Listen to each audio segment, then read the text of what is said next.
चरणी मानाचं तेरावंदन आणि आपल्या जवळच समाधिस्थ असलेले जनार्दन बाबा यांच्या चरणी मानाचं तेरावंदन समर्थ सेविकारी भाविक सज्जन।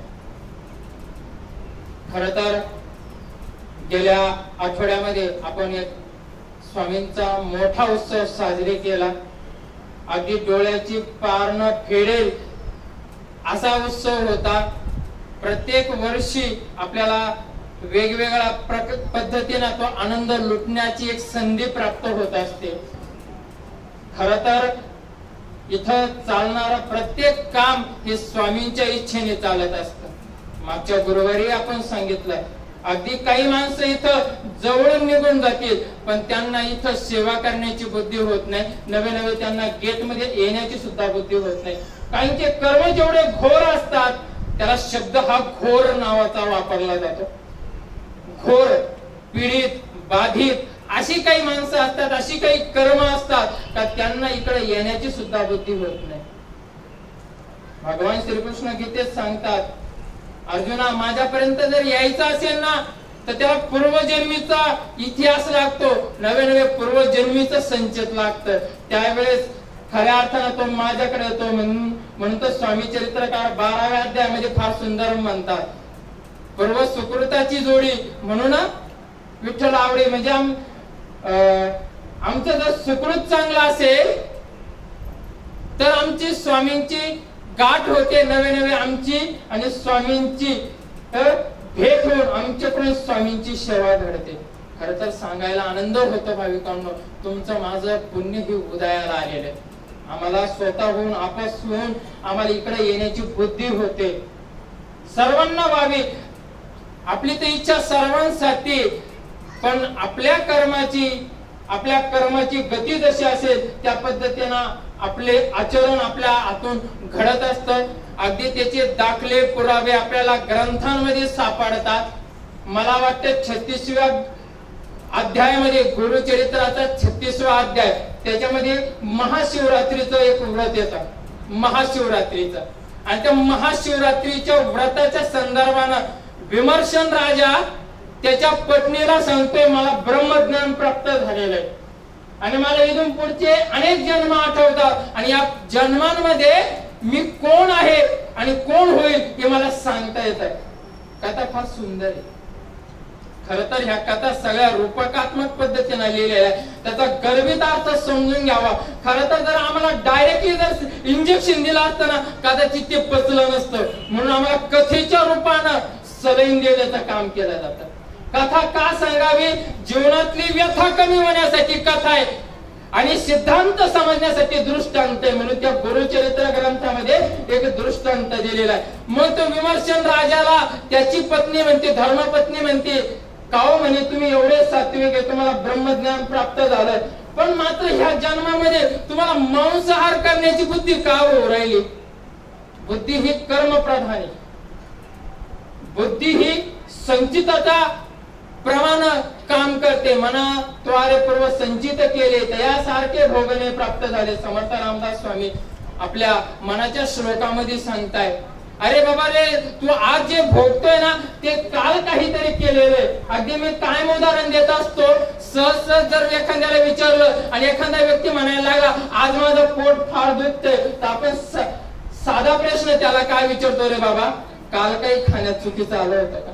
हो, काल आहे ना माझ्या खाण्यात शिरा भाकरी आल्या, वातळ पदार्थ आले, साबुदाणा दाबून खाला, कालचा उपवास होता, बरोबर आहे असं म्हटल्यानंतर मग म्हणतो बरोबर आहे, त्याचा परिणाम आज दिसतो। म्हणजे काल मी काय खाल्लं त्याचा परिणाम मला आज बघायला मिळतो। मला सर्वसाधारण सांगा, आपण धान्य कोणत्या वर्षीचं खाऊ राहिलो? सर्वसाधारण मागच्या वर्षीच, मागच्या सीझन मधलं बरोबर आहे। ते जे धान्य साठवलंय त्याच्या वर आपण आपला गुजारण करतोय। मला सर्वसाधारण सांगा, आपला जो खर्च आहे तो कोणत्या पैशावर करतो? ज्या दिवशी काम केलं त्या दिवशी पगार होतो का? मागच्या महिन्यातला पगार आहे, त्याच्यात फक्त 20 करावे लागते, आता 5च राहिले, आता 10च राहिले, आता महिना काढायचा, आता पेट्रोल आहे, पाणी आहे, फी आहे, सगळं म्हणजे आमचं जसं बजेट आहे त्या पद्धतीने आम्ही वागण्याचा प्रयत्न करतो. अगदी तसंच आहे, तुमच्या कर्माचं जसं पूर्व संचित आहे त्यासारखं आपल्याला प्राप्त होत असतं, त्यासारखंच प्राप्त होत असतं. म्हणून आम्हाला सत्संगाला यायचंय, आम्हाला आरतीला यायचंय, आम्हाला यज्ञ यागामध्ये सहभाग घ्यायचा आहे. कारण शिने पुण्य मर्त्य लोकविषय ते प्रत्येक सुखाच्या घासासोबत आमचं पुण्य क्षीण होत चाललेलं आहे आणि होत जात. आम्ही दररोज देवाला काही ना काही छोट्या ना छोट्या प्रार्थना करतो. आम्ही स्वतःसाठी नाही केलं तर दुसऱ्यासाठी तरी प्रार्थना करतो. बाबा रे देवा याचं चांगलं होऊ दे, उपसलं पण नाही. सांगण्याचं तात्पर्य कशासाठी ही आरती, कशासाठी हे मार्गदर्शन, कशासाठी हे ग्रंथ वाचन, कशासाठी हे यज्ञ याग, हे सगळ्या ज्या गोष्टी केल्या जातात हे संचित निर्माण होतं आणि एक चांगलं संचित निर्माण व्हावं, चांगलं पाठबळ निर्माण व्हावं, चांगलं पुण्य निर्माण व्हावं, ज्या जोरावर आम्हाला परमेश्वराच्या दारात उभं राहता आला पाहिजे. गगनगिरी महाराज आपल्याला सर्वांना माहिती आहे. गगनगिरी महाराज जबरदस्त तपस्वी व्यक्तिमत्व हे गगनगिरी महाराजांचं. असं सांगितलं जातं ह्या गगनगिरी महाराजांच्या संदर्भानं का यांनी काही मृत व्यक्तींना हात लावला तरी ती जिवंत झालेली आपल्याला बघायला मिळतात. काहींना अडीअडचणी होत्या, संततीचे प्रश्न होते, नुसतं सांगितलं तरी लोकांना गुण आले. हे गगनगिरी महाराज, मला त्यांचं शेवटचं प्रवचन ऐकण्याचं एक भाग्य मिळालं आहे, ते युट्यूबवर पण आहे. गगनगिरी महाराज त्यांच्या शेवटच्या प्रवचनात सांगतात, बाबा रे काही लोक येतात तिथं अबोध पातळीवर जीवन जगतात. अबोध म्हणजे कसं, काय चालू हेच कळत नाहीये. खाओ पिओ मजा करो आयुष करो दिल मांगे मोर. अरे मोर नाही, एकदा संपलं का मग मोर नाही होत. तिथं आपलं संपलं का मग नंतर मात्र भोगच भोगावे लागतात. मग ते नरकाचे भोग असतील, ते यमयातना असतील, मग सगळं काही. आणि जे सोडवणुकीचं जे काम करता येतं ना ते या नरदेहामध्येच करता येतं बघा. बाकीच्या देहांमध्ये आपल्याला आपल्या कर्माचे भोग भोगावे लागतात. मग गगनगिरी महाराज म्हणतात काही लोक जन्माला येतात, काही जण पुण्य आपलं श्रीमंत होऊन मरण्याचा प्रयत्न करतात, काही जण आहे ना नाव कमवून मरण्याचा प्रयत्न करतात, काही जण शोध लावून मरण्याचा प्रयत्न करतात. पण असे काही थोडके भाविक असतात जे पुण्यवान होऊन मरण्याचा प्रयत्न करतात. आणि देवाच्या दारात गेलं ना, तुम्हाला माहितीये की विमानाचा प्रवास करते ना बघा, विमानाच्या प्रवासामध्ये ना जर तिथे एअरपोर्टवर जर गेलं ना तिथे ऑटोमॅटिक वजन पडलं का दार उघडतात बरं का एअरपोर्टवर. विमानाचं तसं जे बघा एक स्पेसिफिक वजन पडलं काय ना आपोआप दार उघडतं. तसंच आहे ना देवाच्या दारात गेलं ना, देवाला म्हणावणे लागलं पाहिजे, ते आपलं भावगीत आहे ना, दार उघड द्यावा, आता दार उघड द्यावा, म्हणण्याची वेळ नको यायला. नाही तर आपल्यावर येणारच आहे, दार उघड द्यावा, दार उघड द्यावा, मागे यमाच्या यातना चालू आहे, दार उघड द्यावा, आतमध्ये घे. आता देव म्हणतो काही आतमध्ये घ्यायचं नाही, तो वजन पडलं नाही, ऑटोमॅटिक दार माझे उघडतात, माझे दार ऑटोमॅटिक उघडतात, पण तुझं वजन पडलं नाही. आता ते वजन कसं निर्माण होईल, व्यावहारिक भाषेमधलं ते उदाहरण आहे. वजन कसं निर्माण होईल, पण त्याच्यासाठी ते आचरण लागतं, त्याच्यासाठी सत्संग लागतो. हे कळण्यासाठी हे मार्गदर्शन लागतं. सहजासहजी नाहीये. आम्ही आरतीला आलो, प्रसाद घेतला, निघून गेलो, मग मी फार गोड भाषेत सांगत असतो, सद्गुरुनाथ हात जोडतो, पेढे खातो, घरी जातो, अनुभव येत नाही. खूप सुंदर आहे ते, त्याच्यात आता बदल करावा लागेल.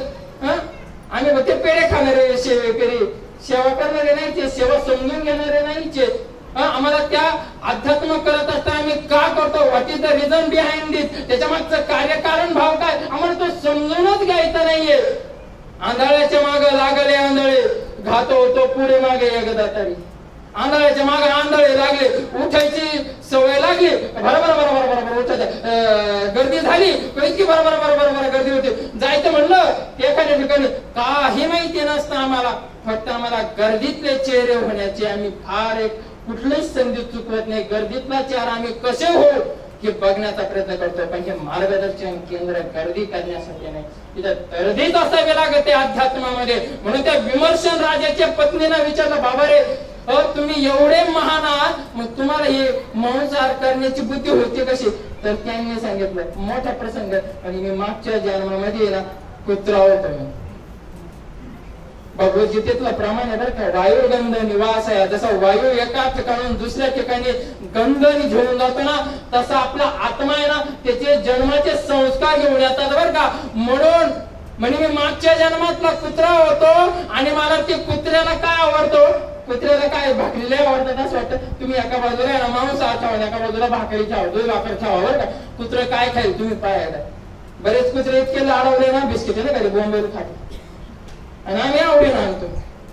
कुत्रे पाळणारी संस्कृती, माणसं पाळायची, माणसांना सांभाळायचं, आई वडिलांना सांभाळायचं, सासू सासऱ्यांना सांभाळायचं. कुत्र्यांवर प्रेम, अरे कुत्र्यांवर प्रेम करा, कुत्र्यांवर प्रेम जा पुढच्या जन्मात कुत्र्याचं.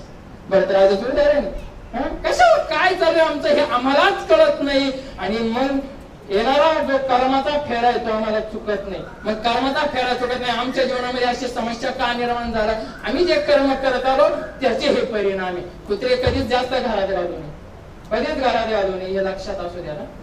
हा तो जंगली प्राणी आहे, तो पाळीव प्राणी आहे, त्याची जागा ही उन्मत्याच्या बाहेर आहे. आई बाप बाहेर आणि कुत्रे घरात. कुत्र्याला बिस्किट, सासू सासऱ्याला चाय नाही, कसं चालणार. पोरलं तिकडे रडत, आमचा टॉमी ही आमची टॉमी. काय टॉमी टॉमीचं काही कळत नाही. आणि इथंच आपले पुढे तर फसगत होते पुढे पाहणं. म्हणून आमचे संस्कार कसे, आम्हाला हे संस्कार बदलवण्याची संधी ह्याच देहामध्ये बरं का, पुढं नाही. पुढं फक्त भोगच भोगायचे.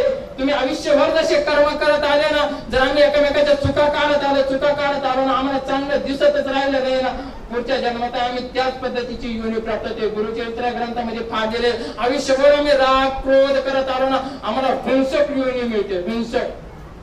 आयुष्यभर आम्ही ना खोटेपणा करत आलो तर आम्हाला पुढची योनी लांडग्याची कोलेची मिळते.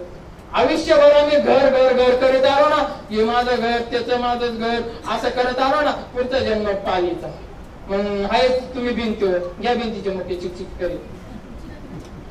हेच हा कर्माचा फेरा आहे. आणि याच्यातून जर सुटायचं असेल भाविकांनो, ह्या डिटेल गोष्टी आता आपल्याला सांगायला संतांकडे वेळ नाहीये. म्हणून संत महात्मे सांगताय, गुरुमाऊली सांगताय, मोरे दादा सांगताय, बाबा नित्य नियमाने आरतीला या, नित्य नियमाने नामस्मरण करा, नित्य नियमाने आमची नित्य सेवा करा. एक दिवस हे सर्व धुतले जाईल.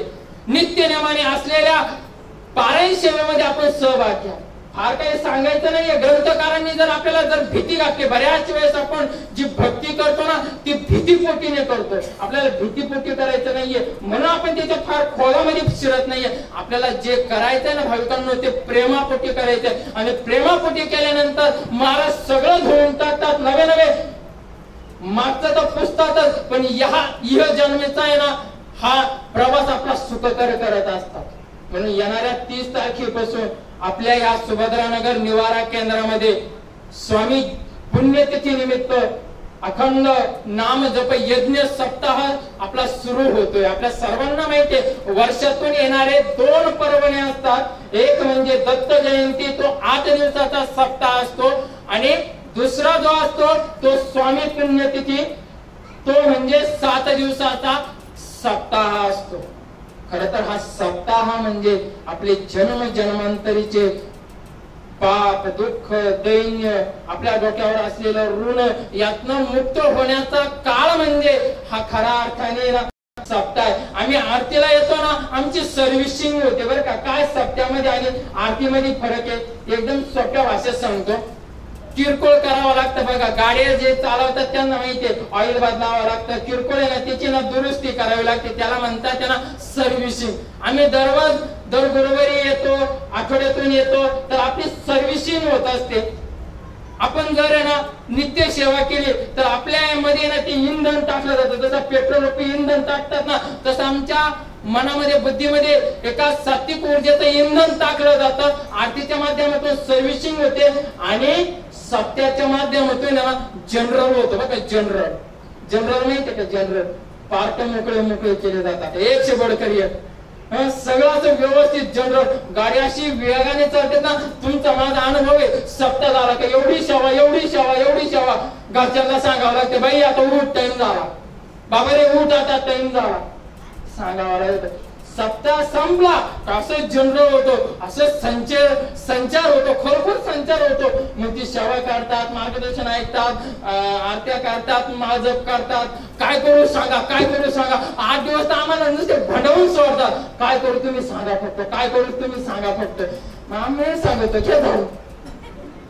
एकदा दोनदा आठवण आणि जे नंतर गायब होतात. मग ते सद्गुरू यांच्या आरतीमध्ये आहे ना, धोंडोनी सतरा ते मागमुस, यांचा मागमुसही सापडत नाही. मग ह्या सप्त्यानंतर पुढच्या सप्त्याला असं होता कामाला. याच्यासाठी मग हा आरती, याच्यासाठी हे सत्संग, याच्यासाठी हे मार्गदर्शन आहे. असो विनोदातला जरी भाग आपण त्यातनं वजा केला, मात्र भाविकांनो येणारा काळ हा आपल्यासाठी एक सुवर्ण संधी. या कालावधीमध्ये तसं घरामध्ये राहत असताना कमीत कमी वर्षभरामध्ये आपले 7 श्री गुरुचरित्र पारायण झाले पाहिजे. ज्यांना सुखी व्हायचंय त्यांचे 14 पाठ दुर्गा सप्तशती, त्याची एक यादीच सांगतो. ज्यांना वाटतं मला प्रश्नच विचारायचा नाहीये त्यांचं आहे ना 14 पाठ दुर्गा सप्तशती, 49 पारायण हे स्वामी चरित्राचे झाले पाहिजे. त्यानंतर 108 रुद्र झाले पाहिजे, 7 श्री गुरुचरित्र झाले पाहिजे, 3 नवनाथ झाले पाहिजे आणि 1 भागवत झाला पाहिजे. आणि त्याच्या जोडीला आहे ना नित्य सेवा करावी लागते. आणि वर्षातून एकदा आई वडिलांचं दर्शन म्हणजे आपल्या कुलदेवीचं दर्शन घेऊन येणे आणि वर्षातून 1 मासिक श्राद्ध महालय पक्षामध्ये न चुकता घालणे आणि अक्षय तृतीयेला अन्नदान करणे. जर एवढे जरी आम्ही परंपरा सांभाळले तर आमच्या जीवनामध्ये ना दुःख येत नाही. आमच्याकडून होतं का एवढं सेवा नाही. आणि असे आमच्याकडून इथं सेवा करतात. कमीत कमी इथं 200-250 जण पारायणाला बसलेले असतात. आणि नेहमी सामुदायिक भजन, सामुदायिक कीर्तन, सामुदायिक सहजीवन याच्यामध्ये ह्या गोष्टी अनायासे घडतात. अनायासे घडतात. जर एखाद्याला जेवण जात नसेल ना, केंद्रामध्ये प्रश्न येतो बेटा जेवणच जात नाही, जेवणच करीत नाही, पोरगे जेवणच करीत नाही, मग काय करायचं. म्हटलं तुमच्या जेवायला बसवा. सोपं आहे. एकटा जर जेवत नसेल ना माणूस, त्याला तुमच्या जोडीला घेऊन बसा बरं, तो जेवण चांगलं करतो. तुम्हाला आहे ना सेवेमध्ये मन लागत नाही ना, सेवेमध्ये मन लागत नाही ना, तुम्ही सामुदायिक येऊन सेवा करा, सेवेमध्ये मन लागतं. सामुदायिक पारायण करून बघा, सामुदायिक पारायणामध्ये मन लागतं. ज्यावेळेस सामुदायिक पद्धतीने केलं जातं ना, तिथं भगवंताची शक्ती ही विराजमान होत असते. पुढच्या आरतीला सांगेल सत्संगाचं महत्व काय. पण आपल्याला ह्या वेळेस माझ्या मते माझ्या समोर बसलेले अगदी लहान आबाल वृद्ध पाहुणे रावळे, आपण अनेक वेळेस सांगतो माझ्या मामाच्या पुरीचा प्रश्न आहे, माझ्या मामाचा प्रश्न आहे, माझ्या काकाचा प्रश्न आहे, माझ्या भाच्याचा प्रश्न, माझ्या भाचीचा प्रश्न. आता हे सगळे प्रश्न असं ना यांना सांगायचं आता या पारायणाला येऊन बसा. पारायण काय, एक पारायण मी बघितलेले गोडरे सर, एक पारायण ज्यांनी केलेले ना मनोभावे तरी त्यांचे काम मार्गी लागलेले. आधी मी नाव घेऊन सांगत नाही, पण श्रावण महिन्यातला एक प्रसंग आहे. अगदी आमचे अनेक सेवेकरी त्याचे ना साक्षीदार, नाव घेणं योग्य नाहीये, आपल्याला नाव घ्यायचं नाही कारण अनेक प्रॉब्लेम निर्माण होता. पण तुम्ही पर्सनल मध्ये मला नाव विचारू शकता. त्या व्यक्तीचा देवावर अजिबात विश्वास नाही. असे काही लोक आहे बरं का, यांचा देवावर विश्वासच नाही. मग काय करायचं, काय त्यांचा ठेका घेईल नाही आपण, त्याला काय सात्विक करायचा ठेका घेईल नाही, ज्याचा त्याचा उद्धार ज्याने त्याने करायचा असतो. अगदी माझं वैयक्तिक मत आहे. एवढा खारा समुद्र आहे, माझ्या आहे ना तांबेभर पाण्याने काय होणार नाही, पण मी माझ्या पद्धतीने काहीतरी प्रयत्न माझ्या पद्धतीने करण्याचा प्रयत्न करेन. पण तो नास्तिक आहे आणि त्याला बुद्धी झाली पाहिजे. तुम्ही असं काय करा, आम्ही काय बाबा लोक नाही, काही काही मंत्र मारला आणि त्याची बुद्धी पाळत अजिबात होणार नाही. त्याची कर्माची गती त्याला भोगावाच लागणार आहे. या जन्मात नाही, 10 जन्मानंतर नाही, पण हजारो जन्मानंतर एका भगवत प्राप्तीकडे त्याला वाटचाल करावी लागणार आहे. असो काय असं माहिती नाही, देवावर विश्वास नाही, फॉरेन मध्ये राहिला, अनेक कंट्री पालत्या घातल्या, अनेक वर्ष त्यांनी तिथं जॉब केला आणि अचानक असं झालं ड्रिंकिंग सगळ्या गोष्टी चालू असायच्या. देवावर फार विश्वास नाही, मुलाबाळांना फोन येणार अशा पद्धतीने चालणार. पण अचानक आहे ना त्या व्यक्तीचं आहे ना भांडण मोठ्या साहेबांसोबत झालं, कंपनीमध्ये मोठ्या साहेबांसोबत झालं. ती व्यक्ती घरी आली, अशीच एक दिवस भेटल्यानंतर त्यांची मंडळी म्हटले आमचे मिस्टर आता सुट्टीवर आलेले म्हणे. मला आता आले असते, पण त्यांनी काही जास्त सांगितलं नाही. महिनाभर त्या केंद्राकडे फिरकल्याने काही नाही. अचानक एक दिवस त्यांना हृदय विकाराचा त्या टेन्शन काही झटका येऊन गेला. आता काय करावं, कोणाला सांगावं. मग आता त्या माणसाला दुःख झालं ना, नास्तिक होता ना, मरणाच्या दारातून आला. मरणाच्या दारातून आल्यानंतर असे लोक आहे ना काही सांगितलं काय ऐकतं. आणि आमचं मत आहे जवळ नागतोंड दाबत नाही ना तोपर्यंत सेवेकरी होत नाही. आणि दुःख आल्याशिवाय सेवेकरीच होत नाही. तुम्ही विचारून पाहिजे बसलेल्यांपैकी असे किती जण असे सरळ आले मार्गामध्ये नाही, काहीतरी बिघडलं, काहीतरी गाड्या बिघडेल होत्या त्यावेळेस आले आणि म्हणून सेवेकरी झाले. आणि माझं मत आहे डायरेक्ट सुखी माणसाने डायरेक्ट येऊच नाही. सुखी माणसं ज्या वेगात येतात ना त्या वेगात जातात. पण ज्याला दुःख आहे, दुःखानंतर सुख आलं मग तो टिकवतो, त्याला त्याचं त्याचं महत्व कळतं. पण ज्याच्या जीवनात सुख आहे, काय बसायचं, एक तास बसायचं आणि त्याच मला 11 वेळेस म्हणायचा काय बावटपण आहे. पण असंच म्हणणार होता व्यक्ती, पण हृदय विकाराचा झटका येऊन गेला, मृत्यू जवळून पाहिला. बाबू काय करू? बायको म्हणे महाराजांच्या कृपेने तुम्ही वाचले चारा केंद्र प्रश्न मांडायला. केंद्रात असं बसलेलं मार्गदर्शन ऐकलं आणि बसले आणि त्यांनी त्यांचा प्रॉब्लेम समजून सांगितला. असे काही प्रश्न असतात ना, ते प्रश्न आहे ना, आम्हाला सुद्धा ऑपरेट होत नाही बरं का, आम्हाला सुद्धा ऑपरेट होत नाही, आम्हाला सुद्धा सांगता येत नाही काय करावं अशा वेळेस. म्हणजे 10 दिवसानंतर आमचा निकाल लागणार आहे आणि ठरवणार आहे आमचं इंटरनल जे काही बॉडी असेल कोर्टासारखी ती ठरवणार आहे की या व्यक्तीला ठेवायचं की नाही. म्हणलं काय झालं? म्हणजे चांगलं कडाक्याचं भांडण झालं. म्हणजे सर इतकं कडाक्याचं झालं की ते 100% मला काढून टाकणार. तो माणूस रडायला लागलो. त्यांना म्हणलं तुम्ही ना मला आता जेवढं सांगितलं ना, जेवढी चूक केली असेल ना, सगळ्याच्या सगळे ना स्वामींना जाऊन सांगायला इथं. आणि खरं सांगतो इथं त्रिकाळ आरती होता, जसा गिरणारीत अनुभव येतात ना तशी निवारात सुद्धा अनुभव येतात. जसे निवारात अनुभव येतात ना तसे गाणगापूरला अनुभव येतात. फक्त तिला श्रद्धेनं करावं लागतं आणि तुम्हाला बघावं लागतं हे स्वामी महाराज आहे आणि महाराजांशी बोलावं लागतं. फक्त त्यांना म्हणलं जसं मला सांगितलं ना तसं महाराजांना जाऊन सांगा. आणि काय चुकलं तुम्ही मला काहीतरी चुकीचं सांगता तुम्ही सगळं त्यांना सांगा, आम्हाला नका सांगू म्हणतो. आम्ही पण माणसं तुमच्यासाठी. तो व्यक्ती मध्ये गेला, सांगायला लागला, अक्षरशः ढसा रडायला लागला. आमचे बोर्डर सर आणि मेंबर तिथे होते, म्हणजे यांना रडू द्या, यांना एकदा रडू द्या म्हटलं. रडून त्यांनी महाराजांना सांगितलं, त्यांना इमर्जन्सी सांगितलं. आपल्याला आहे ना इमर्जन्सी गुरुचरित्र पारायण पूर्ण करायचे. आपल्याला इमर्जन्सी ना गुरुचरित्र पारायण पूर्ण करायचे. 10 तारखेला त्या 10 दिवसांनी निकाल होता. राहिले 8 का 9 दिवस राहिलेले होते. म्हणलं पहिल्यांदा उद्या सकाळपासून पारायणाला बसायचं. दोघे नवरा बायको इतक्या अंतकरणाने जेव्हा आपण आजपर्यंत माळ घेतली नाही, कधी देवाचं नाव घेतलं नाही, कधी काहीच केलं नाही, आज मात्र तो श्रद्धेनं म्हणायला लागला. कारण नास्तिक जेवढा श्रद्धेनं म्हणतो ना तेवढा बाकीचा म्हणत नाही बरं का. नास्तिकाला जो कधी कधी असं होतं वाल्या पोळीला का बरं महाराजांचा देवाचा साक्षात्कार झाला, कारण तो एवढा नास्तिक होता त्याच्यासाठी मग आस्तिक कुणीच होणार नाही. त्याचा एवढा विश्वास नंतर येतो. त्यांनी एवढी भारी सेवा केली, एवढी भारी सेवा केली. पारायण संपलं, दुसऱ्या दिवशी निकाल लागला. मी वाट बघत होतो, ते 8 दिवस आलेच नाही. 8 दिवसांनी त्यांनी ना पेढेच घेऊन आले आणि पेढे घेऊन आले आणि ते हसत आले बघा. इतकं टेन्शन. ते म्हणे मला सुसाईड करावंशी वाटतं. असे प्रश्न आले काय सांगायचं? सुसाईड करावंशी वाटतं. थांबा म्हटलं, थांबा. स्वामी महाराज मार्ग काढते. आणि 15 दिवसांनी आल्यानंतर पारायण संपल्यानंतर 8 दिवसानंतर म्हणजे 15 दिवसांनी आले. प्रश्न मांडल्यानंतर पेढ्याचा बॉक्स घेऊन आले, पेढे घेऊन आले आणि त्यांनी सांगितलं बॉडीनं ना विचार केला आणि सांगितलं या माणसाला आता परदेशात ठेवायचं रे. म्हणलं मग आता काय केलं? कोणती शिक्षा केली? म्हणते नाही आता मला महाराष्ट्रात पाठवलं. म्हणलं अरे वा सोन्याहून पिवळं झालं म्हटलं इथं. आपण देवाकडे मागितलं 1 डोळा, देवाने देवा 2 डोळे. अशी गंमत झाली. म्हणलं तुमचा फॉरेन मध्ये जाण्या येण्याचा त्रास, सगळा त्रास, पण आता महाराजांनी बघा भांडण नाही केलं तुम्ही आणि महाराजांनी ते मिटवलंय पण आणि तुम्हाला ठेवलंय का मग आणि ठेवलं कुठं महाराष्ट्रात. म्हणजे जर आठवड्याला मुलाबाळांना भेटता येईल त्याच्यापेक्षा काय महाराजांनी नियोजन करावं. एवढे अनुभव येतात, एवढे अनुभव आम्ही बघितले या पारायण कालावधीमध्ये. ज्यांनी ज्यांनी मनोभावे पारायण केलेलं असं ना त्यांना त्याचे अनुभव आले. मग बरेच जणांच्या मनामध्ये प्रश्न निर्माण होतो, आमच्या घरी मांसाहार होता, 7 दिवस मांसाहार करू नका. केला असा तर तुम्ही करू नका. पारायणाला बसा. पारायणात जी ऊर्जा निर्माण होईल ती ऊर्जा आपल्याला कुटुंबाला उपकारकच ठरणार आहे, आपल्याला उपकारकच ठरणार आहे. संकट आल्यानंतर प्रत्येक जण देवाचं नाव घेतो, पण संकट येण्याच्या अगोदरच आपण देवाचं नाव घेतलं तर कसं वाटेल? आपल्याला ह्यावेळेस मात्र कोणालाच पारायण चुकवायचं नाही. माहिती आता लग्नाचा थोडासा सीझन थंडावला, एखाद्या 2 तारखा निघताय, बाकीच्या जास्त काय तारखा निघत नाही. 28 तारीख शेवटचीच आहे का चतुर काका? त्याच्यानंतर नाही ना आपल्या चतुर काकांच्या मुलाचं लग्न, तेवढी शेवटची तारीख आहे. म्हणजे याच्यानंतर तारखा नाही तर कारणालाही आपल्याकडे लग्न आहे, भानगडी आहे. अच्छा ठीक आहे, पण आपल्याला वेळेत करायचा. नंतर येणारा महत्वाचा त्याच्यामध्ये सेवा ती म्हणजे आपल्याला प्रहर सेवा. प्रहर सेवेचा 1-2 मिनिटात अनुभव सांगतो, मला थांबायचंय.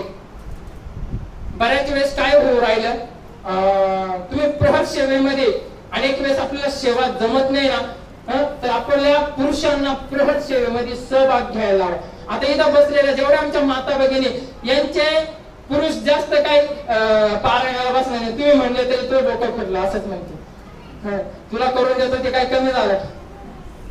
पण हरकत नाही. ही सुरुवात आहे बरं का, ही सुरुवात. ते येऊन देतात हीच त्यांची आध्यात्मिकता समजायची. ते येऊन देतात ना त्यांच्यासाठी एकदा टाळ्या वाजवून तरी ते. कारण अशी परिस्थिती 7च्या आत घरात आहे. आता परिस्थिती 7च्या आत घरात आहे. त्या मानानं तुमचे सात्विकच म्हणायची, फक्त ती इकडे आले नाही एवढंच. पण ते सात्विकच येते, तुम्हाला परवानगी देतात. काही असं आहे आपल्या सेवेकऱ्यांमध्ये असं असतं, फार छोटीशी सेवा असत आमच्या वाट्याला. छोटीशी सेवा असत ना आमच्या वाट्याला. ज्या माता भगिनींच्या घरामध्ये मुलगा असेल किंवा पुरुष असेल आणि त्यांना 1 तासाची प्रहर सेवा घ्यायची आठवड्यातून फक्त 1 तास पक्के सेवेकऱ्यांसाठी नाही. जे येत नाही, जास्त करत नाही, पण त्यांची श्रद्धा पण महाराजांची एक सेवा करते. तुम्ही अनुभव घेऊन बघा बरं का, हेच सेवेकरी होते. फक्त 1 तासाची ज्यांना प्रहर सेवा घ्यायची, 1 तासाच्या जे अजूनपर्यंत केंद्राचं त्यांनी ना नाव आहे ना आमच्या बोर्डर सरांकडे. तुम्ही विचारून घ्या, उद्यापासून आपल्याला प्रहर सेवेसाठी नाव नोंदणी करायची. जे फिक्स प्रहर आहे त्यांची तो होणारच आहे. पण ज्या पुरुष सेवकांना फक्त 1 तासासाठी प्रहर सेवा घ्यायची असेल त्यांच्यासाठी सुवर्ण संधी. आमच्या बोरकडे सरांनी त्या दिवशी मला एक अनुभव सांगितला, तेवढा एक अनुभव सांगतो मी, थांबतो. आमच्या बोरकडे मॅडम पण आलेल्या आहेत. बोरकडे मॅडम तुम्ही येत असताना सर येत होते का पूर्वी? कुणीच येत नव्हतं. ते बाहेर सोडायचे आणि तिकडच्या तिकडेच निघून जायचे. आता ते सर आले नाही तर त्यांनाच सांगायला लावला. आता आलेच नाही असे जे बाहेर सोडतात आणि तिकडल्या तिकडेच निघून जायचे, ते येतच नव्हते. माझ्या मते आपला ग्राम अभियान झाला, थोडा सर वगैरे आमच्या थोरात ताई बोरकडे ताई वगैरे आमच्या सर्वांनी तिथं नियोजन केलं की ताई वगैरे त्यांनी तिकडे नियोजन केलं आणि आपण आरती ठेवली. त्या आरतीला ते तिकडून हॅलोजन लावायला होते, मला आज आठवतं, वरून हॅलोजन लावायला. पण सामाजिक कामामध्ये यांचा सहभाग असतो. अशी माणसं आध्यात्मिकच असतात, फक्त थोडस आहे ना कृपा होणं बाकी असतं. ती व्यक्ती इथं जोडल्या गेली. पहिला सप्ताह गेला, फारशी काही सेवा झाली नाही, पण त्यांनी ताईंना पूर्ण मुभा दिली. त्यांनी स्वामी चरित्राने 11 महिने असं काही फारसं त्यांनी सेवा केली. पण ह्या सप्त्यामध्ये त्यांना प्रॉब्लेम आहे, माझ्या मते वाताचा प्रॉब्लेम, भयंकर प्रॉब्लेम. त्यांना झोपून उठल्यानंतर चालायला अडचण येते असं त्यांनी सांगितलं. त्याच्यात एवढा त्रास होतो का काही माप नाही म्हणे. पण इथे ना प्रहर सेवेमध्ये सहभाग घेतला. माझ्या मध्ये कितीचा प्रहर होता स्वभाव सर तुमचा? 12 ते 1. 7 दिवस साखर झोपेतून बाहेर यायचं, 12 ते 4च्या झोपेतून. या व्यक्तींनी 12 ते 1चा प्रहर केला. त्या व्यक्तीची फार श्रद्धा नव्हती, म्हणजे फार सेवा करणारे नव्हते. त्यांनी पहिल्यांदा जन्मात स्वामी चरित्र वाचलं आणि जे वाचलं अजूनपर्यंत वाचूच राहिले, सोडलंच नाही वाचत. पण एवढा सुंदर ग्रंथ आहे ना म्हणे, असा ग्रंथच नाही पाहिला म्हणे. एवढा सोपा, एवढा भारी, एवढा सोपा, अगदी त्याच्यावर ना जीव ओळून टाकावा असा ग्रंथ म्हणजे तो स्वामी चरित्र ग्रंथ आहे. त्या ग्रंथावर आम्ही जवळजवळ 3 महिने आमच्या हंडेवडी केंद्रात बोलत होतो. स्वामी चरित्र ग्रंथावरच मार्गदर्शन करतो. एवढा सुगम असा ग्रंथ. आणि त्यांना आता तरी माझ्या मते 50-60% आराम पडलेला आहे. 100% नाही म्हणत, पण 50-60% आराम पडलेला. त्याने अनुभव सांगितला, जो महाराजांच्या दारात तिष्ठत उभा राहिला. महाराजांना कळत नाही का तुमचे प्रॉब्लेम? आम्ही माणसे, आम्हाला तुमचे प्रॉब्लेम कळू शकतात, तुम्हाला आमचे प्रॉब्लेम कळू शकतात. तर ते तर आपले महाराज अनंत कोटी ब्रह्मांड नाही का, त्यांना कळत नाही का? त्यांना एवढा आराम दिला. तिने मला आता रविवारी सांगितलं, तुम्ही फक्त सांगा कोणता प्रहर घ्यायचा, तयार आहे, तुम्ही फक्त सांगा. सांगण्याचं तात्पर्य का? तिथे एक कुटुंब आहे, त्यांना घर बघायचं होतं बरं का. मध्यंतरी ना इतके घर बघितले, 3 वर्षापासून घर बघत होते. पण सप्त्याला आहे ना जोडी नाही ना, इथं प्रहराला यायचे. सप्ताह संपला, दुसऱ्या दिवशी इतकं सुंदर आपल्या केंद्राच्या शेजारी घर मिळालं, एकदम सुंदर. त्यांनी अनुभव सांगितला का म्हणे, आम्ही त्या प्रहर सेवेमध्ये ना माणूस समोर विना घेऊन बसायचो आणि एकाच गोरानं घराचं काम होईल झालं. महाराज यथामान प्रपत्ती देतात. आता कसं सांगण्याचं तात्पर्य काय व्हायला पाहिजे की प्रहर सेवा जन्म जन्मांतरचे दोष निरसन करणारी सेवा. ज्यावेळेस सगळं जग झोपलेलं असताना त्यावेळेस तो आणि मीच जागा असतो. आणि त्या काळामध्ये महाराजांकडे मागू नका, फक्त त्यांची सेवा, चरण सेवा करा. बघा काय अनुभव येतात. आणि आपल्या पुरुष सेवेकरांना, मुलांना सगळ्यांना सुट्ट्या आहेत, त्यांना सांगा बाबा रे नाही जमलं ना बाबा 1 तास आहे ना प्रहर सेवेसाठी जाऊन बस, प्रहर सेवेसाठी आज विचारून घ्या आणि उद्यापासून आपल्या इथे नाव द्यायचे सर आपल्याला उद्यापासून. आज ज्यांना देणं शक्य एक वही द्या, बाकी काही नावं नाही घेतले तरी चालेल, पण त्यांच्याकडे एक वही द्या. ज्यांना 1 तास प्रहरात घेणं शक्य 7 दिवसामध्ये त्यांनी रात्री ते 11 ते सकाळी 5 वाजेपर्यंत तर त्यांनी त्या पुरुषांची नावं द्यावं, त्यांचा कॉन्टॅक्ट नंबर द्यावा. आता पुढे एवढं द्यायला म्हणजे आम्हाला कॉन्टॅक्ट करते आपल्याला ती यादी लावते. त्यानंतर आपले मासिक नोंदणी चालू आहे बरं का, मासिक येतात. तुम्हाला मागच्या मासिक दिलं का? हा इथं मासिक आहे, इथून घेऊन जा कोणतरी मुली, इथून मासिक घेऊन जा आणि जाताना प्रत्येकाला 1 मासिक द्या. हे मासिक म्हणजे ना ही ज्ञानगंगा आहे बरं का, जबरदस्त आहे ना माहिती ग्रंथांमधले त्या मासिकामध्ये येत असते. एक सॅम्पल म्हणून घेऊन जा, जाताना प्रसाद घेताना 1 मासिक घेऊन जा कोणताही आणि जाताना आपल्याला द्यायचं. म्हणून ज्यांना मासिक सभासद व्हायचं असं आता वेळ झालेला आहे म्हणून जास्त बोलत नाही, सभासद व्हायचं असेल त्याचं देणगी मूल्य माझ्या मते 200 रुपये त्याचा एक फॉर्म आहे, तो फॉर्म आपल्याला भरून द्यायचा, त्याचं 200 रुपये देणगी मूल्य देऊन टाकायचं. आपल्याला म्हणजे अंक बोलावते आणि या अंकामध्ये काय माहिती असते ती वाचा. आता सध्या त्याचं ज्योतिष चालू आहे, ऋग्वेदातले अनेक सूक्त त्याच्यामध्ये येत आहे, अनेक ग्रंथांचे दाखले त्याच्यामध्ये आलेले, अनेक तोडगे त्याच्यामध्ये आलेले, अनेक हस्तशास्त्रासारखे विषय त्याच्यामध्ये आलेले. बऱ्याच वेळेस आपण हात दाखवतो आणि अवलक्षण दाखवतो, आमच्या नशिबात पैसा आहे का? बऱ्याच जणांचा प्रश्न आहे बरं का. फार माझं काही प्रशिक्षण झालेलं नाही बरं का, माझं काही प्रशिक्षण झालेलं नाही, पण हे मासिक अंक एवढे काही ज्ञानदान आहे. ज्यांची अंतःकरण रेषा आहे ना ही गुरु टेकडीकडे जात नाही ना, ही गुरु टेकडी बघ इथं ही गुरु टेकडी, आणि ज्यांची ही अंतःकरण रेषा या गुरु टेकडीकडे जात नाही ना यांना आहे ना आयुष्यभर आर्थिक चणचण भागत आहे. गुरु टेकडीकडे जात नाही. इथल्या या 3 प्रमुख रेषा आहेत, मातृरेषा, आयुष्य रेषा, पितृरेषा, अंतःकरण रेषा आणि ही पितृरेषा आणि ही अंतःकरण रेषा. ही जर गुरु टेकडीकडे गेली नाही ना यांना आयुष्यभर आर्थिक चणचण असते, आयुष्यभर आर्थिक चणचणीत जावं लागतं. काय नाही ना किती कमवलं ना पूर्ण येत नाही. मग अशा वेळेस काय सेवा म्हणजे तुम्ही सेवा हात पाहिला का? तुम्हाला काय कळतं? तुम्ही काय भविष्य बघते का? जर एखाद्या मुलांनी हात दाखवला आणि जर ही करण नाही ना या 3ऱ्या पेऱ्याच्या वर जर असले ना हे भावात मोठे राहतात, हे भावात मोठे राहते, बऱ्यापैकी भावात मोठे राहतात. त्यांना म्हणायचं तुम्ही भावांमध्ये मोठे आहे का सगळ्या? हा तू कसं काय माहिती काय अंतर्ज्ञान आहे का? हा डगर आहे आम्हाला काही अंतर्ज्ञानाचे काय बोलायचं काय. ज्यांचा हा अंगठा याच्या खाली असतो ना असे आणि डोळ्यामध्ये उजव्या डोळ्यामध्ये किंवा डोळ्याच्या खाली मध चिन्ह सॉरी तीळ चिन्ह असे सेंट्रल जेल मध्ये सापडतात. सेंट्रल जेल मध्ये ते लवकरच बघावं लागत बरं. मग तुम्ही म्हणजे कोणून सांगायचं की पूर्वी मासिक अंकांमध्ये आलेलं, मासिक अंकामध्ये आलेलं सांगायचं तात्पर्य का? एखाद्याने काही आपलं मारण जागरण उच्चाटन केलं त्याचा उतारा करायचा त्याची उत्पन्न द्यायचं असं त्याच्यात एक पूर्वी मंत्र आलेला होता, आलटम पलटम पश्चिम काया जेने बेटे रेसिपी जाया 3 बिबे उतरायचे टाकायचे त्याच्या फोडायचे फेकायचे. ज्यानं केलं ना तोच घुमायला लागत नाही. काय सांगा एवढं ज्ञान त्या ग्रंथांमध्ये दिलं. एक जाताना घेऊन जा वाचा आहे आणि 200 रुपये म्हणजे फार काही जास्त रक्कम नाही असं मला वाटतं. असं झालेली सेवा परमपूज्य गुरु महाराजांची चरणी अर्पण करतो, जनार्दन महाराजांची चरणी अर्पण करतो. श्री स्वामी समर्थ. जर कोणाला आपल्या भागामध्ये आरती जर घ्यायची असेल तर त्यांनी अश्विनी गावांशी कॉन्टॅक्ट करावा म्हणजे आपल्याला त्याचं नियोजन करते. हात जोडून प्रार्थना.